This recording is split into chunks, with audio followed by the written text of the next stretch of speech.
दहशतगर्दों को किसी भी जगह से फ़ाल न होने दें। मुसल्लह फ़ौज और कानून नाफिज करने वाले इदारों को पूरी कौम की हिमायत हासिल है।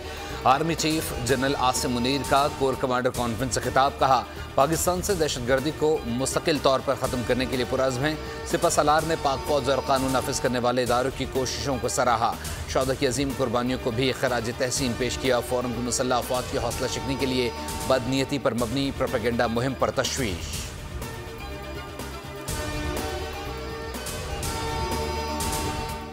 और सऊदी अरब का दो तरफ़ा ताल्लुकात को मज़ीद मजबूत करने के अज़म का आदा। वज़ीर ख़ारजा फैसल बिन फरहान कहते हैं, दौरा इंतहाई मज़बूत रहा।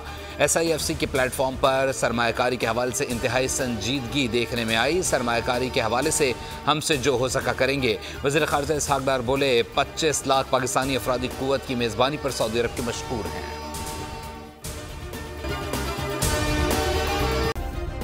सब्सक्राइब करें और बेल दबाएं ताकि कोई खबर रह न जाए।